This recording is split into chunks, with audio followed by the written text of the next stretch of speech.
dünya nüfusunun %99'unun ilişkilerinin bu kadar karmakarışık olması, Arap saçının olmasının sebebi, eğer kendinizi benim gibi zihnini dönüştürmeye, zihninde ustalaşmaya, zihninde ve beynindeki epizodik anıları temizlemeye, zihnindeki yargıları, kendiyle ilgili, insanlarla ilgili, ilişkileriyle ilgili yargıları temizlemeye adadığınız bir yola çıkarsanız, ben melek de olabilirim, beni anlayan, bana kalbini açan ve benle ilgili yargıları olmayan bir kişiye sonsuz veren, sonsuz sevgi dolu her insan anlaşılmadığını, duyulmadığını hissettiğinde, değerlerinin görülmediğini, kendisinin görülmediğini hissettiğinde saldırganlaşıyor. Mesela böyle bir yargı geldiğinde, bir yargı havuzuyla biri karşımda oturduğunda, eğer ilişkilerinizi yoluna koymak istiyorsanız,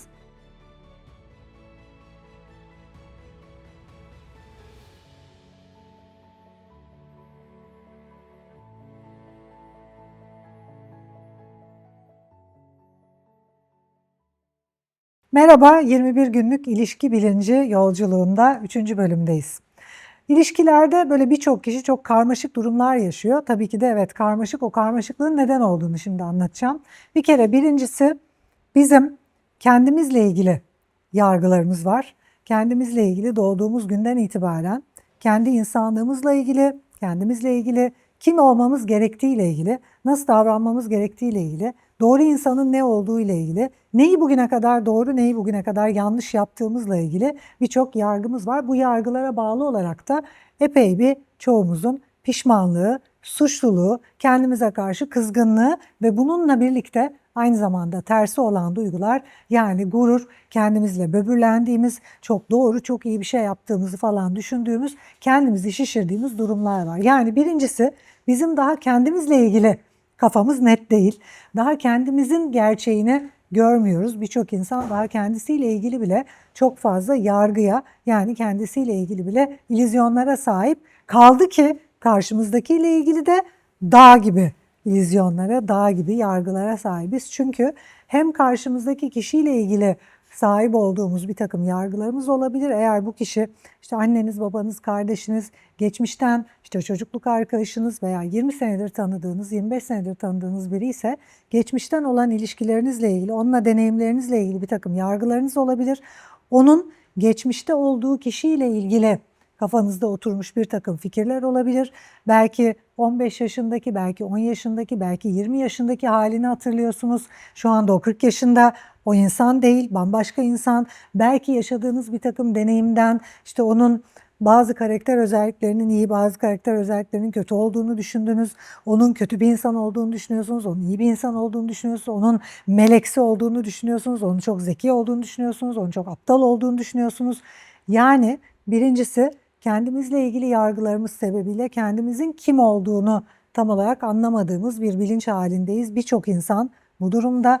2, diğerleriyle ilgili, diğer insanlarla ilgili genel yargılarımız nedeniyle insanın ne olduğunu anlamamış durumdayız. 3, karşımızdaki kişiyle ilgili geçmiş kayıtlarımız olduğu için o insanı şu anda olduğu gibi göremiyor durumdayız. 4, geçmiş ilişkilerimizden, ilişkilerle ilgili bir takım yargılarımız olduğu için ilişkinin ne olduğunu anlamıyor durumdayız ve Arap saçı, o yüzden de aslında genel şu anda 21. yüzyılda standart seviyede, yani ustalık yolculuğuna çıkmamış, zihniyle her gün çalışmayan, bunu müfredat öğrencilerim için veya ustalık yolunu seçmiş öğrencilerin dışındaki kişiler için söylüyorum. Her gün düzenli düşünmeye, ilişkilerini gözden geçirmeye, kendini gözden geçirmeye, zihnini gözden geçirmeye, zihnini sorgulamaya vakit ayırmamış, bunu da düzenli olarak senelerdir yapmayan, daha standart ve normal insanlar için söylüyorum, dünya nüfusunun %99'unun ilişkilerinin bu kadar karmakarışık olması, Arap saçının olmasının sebebi, karşınızdaki kişiyle bir masaya oturduğunuzda siz masaya bütün ilişkilerinizle ilgili, kendinizle ilgili, onunla ilgili, geçmiş ilişkilerinizle ilgili fikirlerinizi, yargılarınızı, etiketlerinizi böyle bir çuval dolusu aslında çöplüğü getiriyorsunuz. O da sizinle aynı masaya oturduğunda o da kendiyle ilgili yargılarını, ilişkilerle ilgili yargılarını insanlarla ilgili yargılarını ve sizinle ilgili yargılarını masaya getiriyor. Bu sefer o masada ikinizin dışında her şey var. İkinizin dışında herkes var.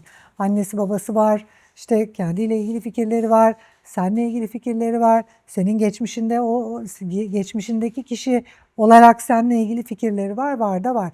Bunlar temizlenmeden de biz kendi ilişkilerimizi istediğimiz gibi yürütemiyoruz. Önce hedefimiz bunları temizlemek olmalı.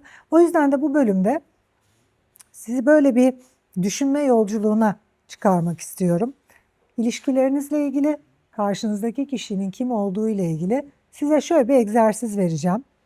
Eğer yapabilirseniz tebrikler. Çoğunuz böyle bir şey yapamayacaksınız. Çünkü özellikle de karşınızdaki kişi ilişki kuramadığınız, sağlıklı ilişki kuramadığınız, kalben hissetmeyi beceremediğiniz ve çok fazla onun ya da sizin yargılarınız olduğu için, masada çok çöplük olduğu için bir türlü böyle bir benim hissettiğim masada çok çöplük varsa ben kendiyle çalışan biri olarak o çöplüğün genelde sahibi ben olmuyorum ama karşı taraftan çok büyük bir böyle bir çuval bir birikmiş bir şey geldiyse oradan geçemiyorum. Yani oradan atlamakta zorlanıyorum ve onu kendi adıma artık ilişkilerimde fark ediyorum. Yani kendiyle özellikle 25 seneyi aşkın süredir nefesiyle, zihniyle hemen hemen her gün 2-3 saat çalışan ve yaşamın bütün alanlarında ustalaşmış biri olarak ilişkilerinde ustaca ilişkinin ne olduğunu deneyimleyen ve iki tarafın da zihni tertemiz olduğunda, masa temiz olduğunda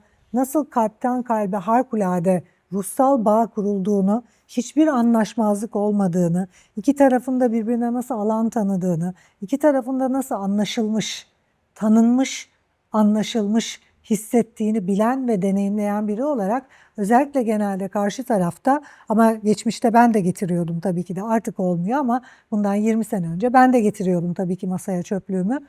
O çöplük olduğunda onu hissedebilen bir kişiyim. Mesela böyle bir yargı geldiğinde bir yargı havuzuyla biri karşımda oturduğunda kendiyle ilgili olabilir, benle ilgili olabilir, ilişkilerle ilgili olabilir, geçmiş ilişkileriyle ilgili, anne babasıyla ilgili oradan geçiş yok hissediyorum. Yani bir şekilde ona geçemiyorum, ona dokunamıyorum, beni almıyor, beni anlamıyor. Böyle bir dolu yani ayna dolu, kap dolu, NATO kafa, NATO mermer gibi yani kafayı hiç çalıyorum, açan yok gibi, orada kimse yok gibi. Gerçekten böyle deneyimler yaşıyor olabilirsiniz. Bilin ki eğer sizin de yargılarınız varsa insanlar da sizinle böyle deneyimler yaşıyor. İnsanlar genelde benle nasıl bir deneyim yaşıyor mesela öğrencilerim. Sizi ilk karşılaştığım andan itibaren ruhsal bir bağ hissettim. Beni anladığınızı hissediyorum, beni duyduğunuzu hissediyorum, sizi her an yanımda hissediyorum, her an varlığınızla bağlantı kurabiliyorum, telepatik sizinle haberleşebiliyorum, sizi kalbimde hissediyorum gibi geri bildirimler alıyorum. Eğer kendinizi, çünkü bunu siz yapabilirsiniz sadece, eğer kendinizi benim gibi zihnini dönüştürmeye, zihninde ustalaşmaya, zihninde ve beynindeki epizodik anıları temizlemeye, zihnindeki yargıları kendiyle ilgili, insanlarla ilgili, ilişkileriyle ilgili yargıları temizlemeye adadığınız bir yola çıkarsanız, kendinizi buna adarsanız, insanlar sizin varlığınızda daha önceki bölümlerde anlattığım gibi bir kere yumuşayacak, kedi gibi olacak, savunmaları kalmayacak, bütün o şeyler inecek, yani şu şeyi inecek ve tamamen size kendini bırakacak, anlaşılmış hissedecek, duyulmuş hissedecek, ruhen bir bağ hissedecek, dinlenmiş hissedecek, hırçınlaşmayacak, tam tersine size sevgi dolu davranacak. Mesela ben kendi adıma çok uzun zamandır karşımda birinin hırçınlaştığını hatırlamıyorum. Yani benim hırçınlaştığım durumlar oluyor.